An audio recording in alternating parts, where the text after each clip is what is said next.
Here's my workbench on wheels, and I want to make some drawers to go along the top of it, along here.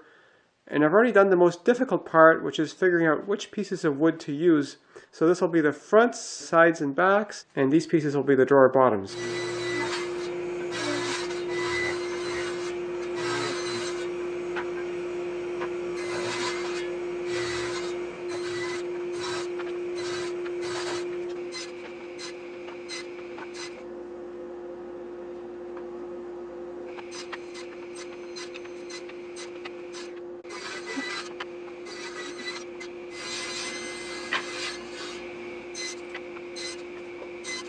So here's how the four drawers are going to fit together, and I was thinking of assembling it just with dados, but then for the front I wouldn't want that dado to come all the way to the top because that would look a little bit ugly.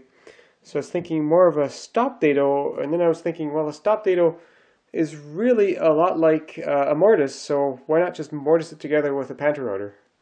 So I'll make a double mortise and tenon joint here, and to align this I'm just going to find the center of this piece of wood by scratching it in here.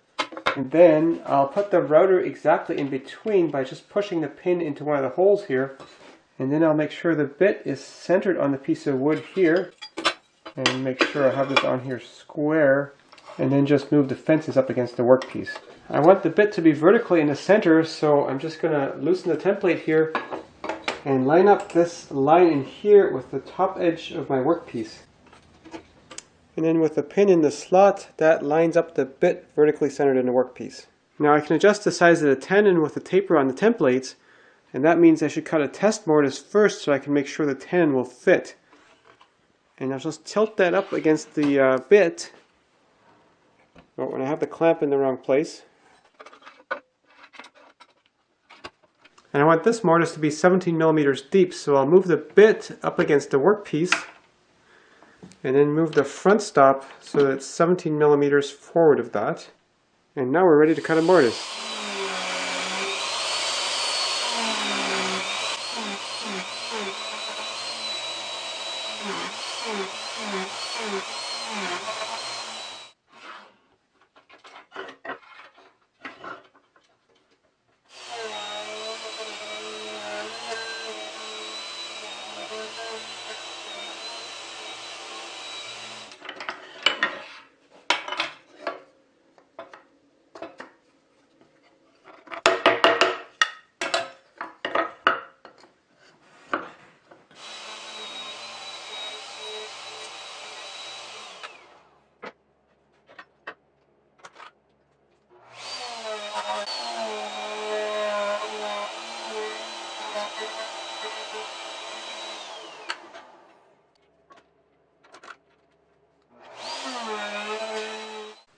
Now I have it jigged up for making the mortises near the ends of the sides.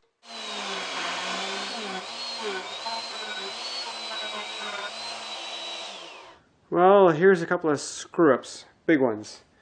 First one is I forgot to set the depth stop when I cut the first set of mortises here, and I milled right through the wood and into the table. Now I can sort of fix this, or at least hide this, because this table can be flipped over, so I can put the scar on the bottom side. The other screw-up was that somehow I managed to get this on here just a tiny little bit crooked, and that makes both the mortise and the tenon crooked, but in opposite directions, which means the error doubles, and so the drawers had a tendency to go together like this. That's just a bad thing. So I worked around that by twisting this the other way and then going over the mortises again, which unfortunately does make them a little bit loose, but at least I won't have twisted drawers. Now for the drawer fronts, I need to put the mortises closer to the end, so I couldn't put a stop on the bottom, and so I put one here, and I'm using the side stops here, and now I can cut the left sides of all the drawers.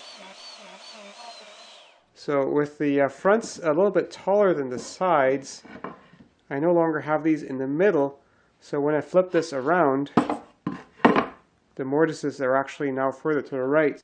So on here, I moved all of my stops further to the left, which would put the mortises further to the right. Now I need to cut a groove along the bottom to accept this plywood to act as a bottom, and for that I prefer to use a table saw and I stacked 3 skill saw blades in here, and because some of these grooves are going to have to stop before the end, I marked on the fence where that blade starts and stops.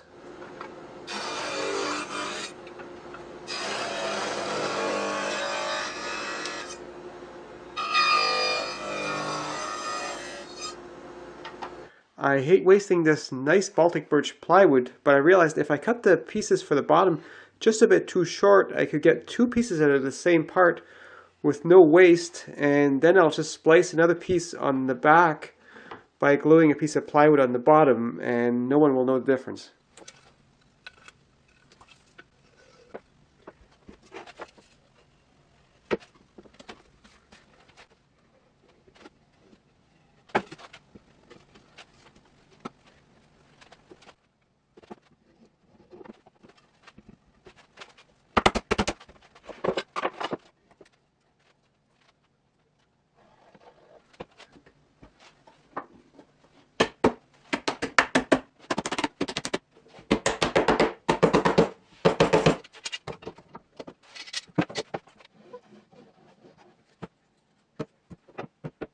So I've got my plywood splice glued on the back of this drawer, and I thought I'd glue the next one already before I put it together while I wait for this one to dry. And I've got another one that's spliced together, and this one's ready to go. I do question my sanity every time I scrounge material like that. With the drawers complete, now I need to make some wooden drawer slides to attach to here so the drawers can be up here. My slide design is just a piece of wood that's going to get screwed into the side that the drawers slide on, and then I've got another piece that goes against the side here, and it's notched so that I only have ½ an inch of space here.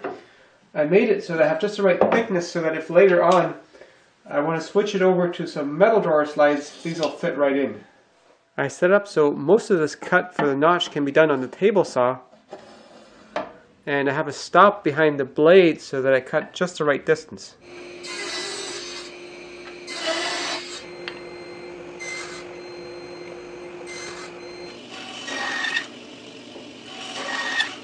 I prefer to refill my glue bottle way before it's empty, so I don't have to squeeze so hard to get the glue to come.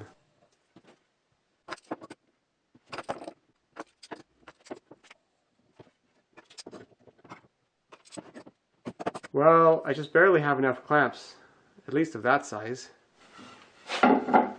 So this is the same height as the drawer, plus another shim in here to give it a bit of slack.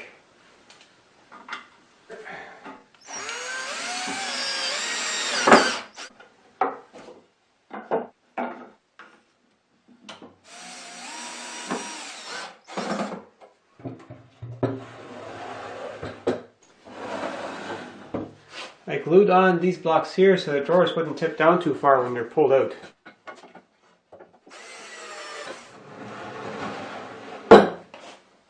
Ha! The gap is almost parallel. So the reason I used this wood for these drawers is because they already had varnish on them that was in good shape, but it's already quite scratched up, and I realized this stuff is shellac and it's just not very durable at all, so I'm going to have to strip these and revarnish them.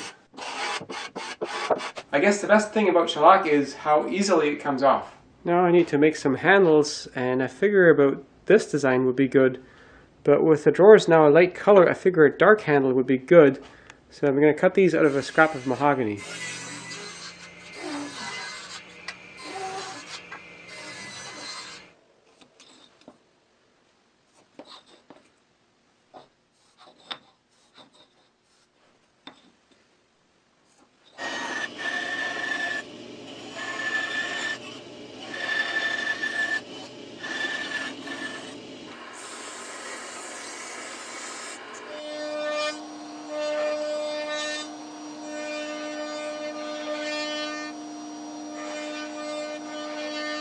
I'm using an improvised drawer drilling jig.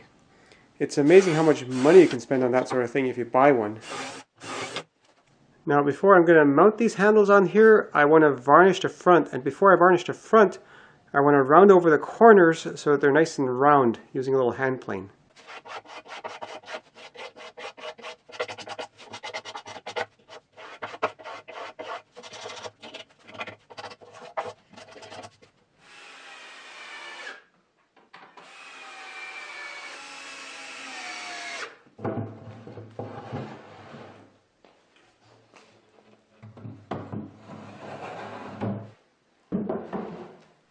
The only problem with this workbench is it came out way too nice to get welding splatter all over it.